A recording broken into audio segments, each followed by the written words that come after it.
The Other Gods. H.P. Lovecraft. Atop the tallest of earth's peaks dwell the gods of the earth, and suffer no man to tell he hath looked upon them, lest the peaks they once inhabited, but ever the men from the plains would scale the slopes of rock and snow, driving the gods to higher and higher mountains, till now only the last remains. When they left their older peaks they took with them all the signs of themselves, save once, it is said, when they left a carven image on the face of the mountain which they called Nudranik. But now they have betaken themselves to the unknown Kadath in the cold wastes where no man treads, and are grown stern, having no peak higher whereto to flee at the coming of men. They are grown stern, and whence they suffered men to displace them, they now forbid men to come, or coming to depart. It is well for men to know naught of Kadath in the cold waste, else they would seek injudiciously to scale it. Sometimes when earth's gods are homesick they visit in the still night peaks where they once dwelt, and weep softly as they try to play in the olden way on remembered slopes. Men have felt the tears of the gods on white-capped Therai, though they have thought it rain, and have heard the sighs of the gods in the plaintive dawn winds of Larion. In cloud ships the gods are wont to travel, and wise cotters have legends that keep them from certain high peaks at night when it is cloudy, for the gods are not as lenient as of old. In Ulthar, where lies beyond the river sky, once dwelt an old man, behold the gods of earth, a man deeply learned in the 7 cryptical books of the sun, and familiar with Narcotic manuscripts of distant and frozen Lomar. His name was Barzai the Wise, and villagers tell of how he went up a mountain on the night of the strange eclipse. Barzai knew much of the old gods, that he could tell of their comings and goings, and guessed many of their secrets, that he was determined to have a god himself. It was he who wisely advised the burgesses of Ulthar when they passed their remarkable law against slaying of cats, and who told the first young priest of Atal where it is that black cats go at midnight on St. John's Eve. Barzai was learned the lore of Earth's gods, and had gained the desire to look upon their faces. He believed that his great secret knowledge of gods could shield him from their wrath, so resolved to go up to the summit of high and rocky Hathig Tla on a night when he knew the gods would be there. Hathig Tla is far in the stony desert beyond Hatheg, for which it is named, and rises like a rock statue in the silent temple. Around its peak the mists play always mournfully, for mists are the memories of the gods, and the gods loved Hathig Tla, where they dwelt upon it in the old days. Often the gods visit Hathig Tla in their ship of cloud, casting pale vapors over the slopes as they dance reminiscently on the summit under a clear moon. The villagers of Hathig said it is ill to climb Hathig Tla at any time, and deadly to climb it by night when pale vapors hide the summit in the moon. But Barzai heeded them not when he came from the neighboring Ulthar with the young priest Atal, who was his disciple. Atal was the only son of an innkeeper, and was sometimes afraid, but Barzai's father had been a landgrave who dwelt in an ancient castle, so he had no common superstition in his blood, and only laughed at the fear for cotters. Barzai and Atal went out of Hatheg into the stony desert, despite the prayers of peasants, and talked of Earth's gods by their campfires at night. Many days they travelled, and from afar saw lofty Hathig Tla with the aureole of the morning mist. On the 13th day they reached the mountain's lonely base, and Atal spoke of his fears. But Barzai was old and learned, and had no fears, so led the way boldly up the slope that no man had scaled since the time of Sansu, who was written of with the fright of moldy Narcotic manuscripts. The way was rocky and made perilous by chasms, cliffs, and falling stones.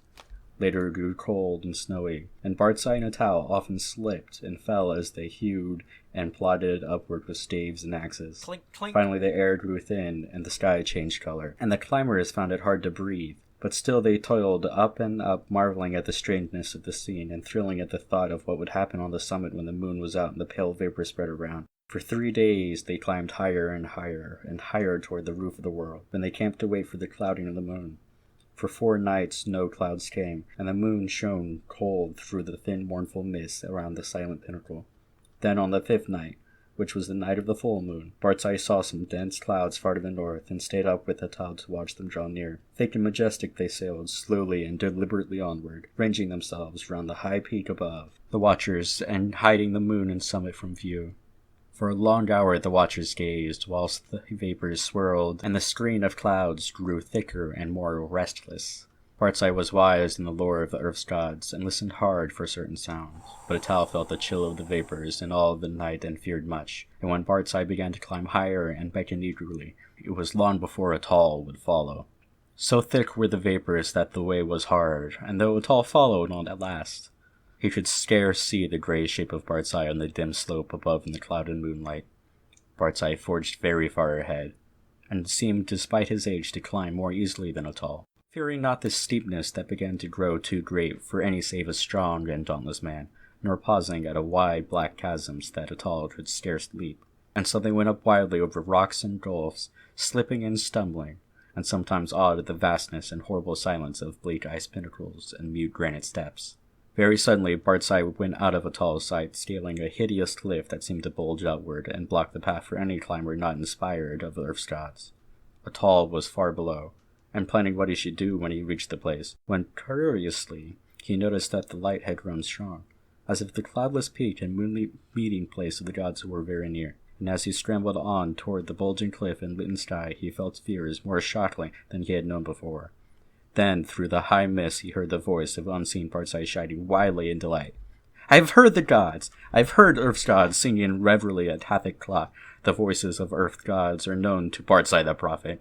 The mists are thin and the moon is bright, and I shall see the gods dancing wildly on Hathach Cla that they loved in youth. The wisdom of Bardseye hath made them greater than Earth's gods, and against his will their spells and barriers are as naught. Bardseye will behold the gods, the proud gods, the secret gods, and the gods of the earth who spurn the sight of man." Atal could not hear the voices Bardseye heard, but he was now close to the bulging cliff and scanning it for footholds. Then he heard Bardseye's voice grew shriller and louder. "The mists are very thin, and moon casts shadow on the sloop. The voices of Earth's gods are high and wild, and they fear the coming of Bardseye the wise, who is greater than they. The moon's light flickers as the gods of Earth dance against it. I shall see the dancing forms of the gods that leap and howl in the moonlight. The light is dimmer and the gods are afraid." Whilst Bardseye was shouting these things, Atal felt a spectral change in the air, as if the laws of Earth were bowing to greater laws, for though the way were steeper than ever, the upward path was now grown fearsomely easy, and the bulging cliff proved scarce an obstacle when he reached it, and slid perilously up its convex face. The light of the moon had strangely failed, and as Atal plunged upward through the mist, he heard Bardseye the wise shrieking in the shadows. "The moon is dark, and the gods dance in the night. There is terror in the sky, for upon the moon hath sunk an eclipse foretold in no books of man or of Earth's gods. There is unknown magic on Hathach Cla, for the screams of the frightened gods have turned to laughter, and the slopes of ice shoot up endlessly into the black heavens, whither I am plunging. High, high at last, in the dim light I behold the gods of the earth." And now Atal, slipping dizzily up over inconceivable steeps, heard in the dark a loathing laughing, mixed with such a cry as no man else heard save in the phlegethon of unrelatable nightmares.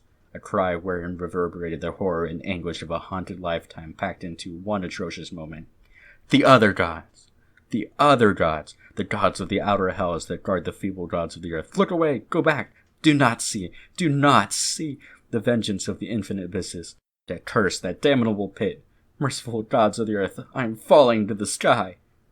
And as Atal shut his eyes and stopped his ears, and tried to jump downward against the frightful pull from unknown heights, there resounded on Hathach Cla that terrible peal of thunder which awaked the good daughters of the plains and the honest burgesses of Hathach and Nir and Ulthar, and caused them to behold through the clouds that strange eclipse in the moon that no book ever predicted.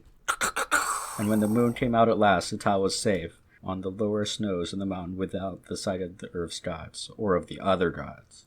Now it is told in the multi-panoptic manuscripts that Sansu found naught but wordless ice and rock when he climbed Hathach Cla in the youth of the world. Yet when the men of the Ulthar and Nir and Hathach crushed their fears and scaled that haunted steep by day in search of Bardseye the wise, they found graven in the naked stone of the summit a curious Cyclopean symbol 50 cubits wide, as if the rock had been riven by some titanic chisel, and the symbol was like to one of the learned men have discerned in the frightful parts of the Narcotic manuscripts, which are too ancient to read. This they found. Bardseye the wise they never found, nor could the holy priest Atal ever be persuaded to pray for his soul's repose. Moreover, to this day the people of Ulthar and Nir and Hathach fear eclipses, and pray by night when the pale vapors hide the mountain top and the moon, and then above in the mist of the Hathach Cla, Earth's gods sometimes dance reminiscently, for they know that they are safe, and love to come from unknown Kadath in ships of cloud and play in the olden way, as they did when the earth was new and men not given to the climbing of inaccessible places.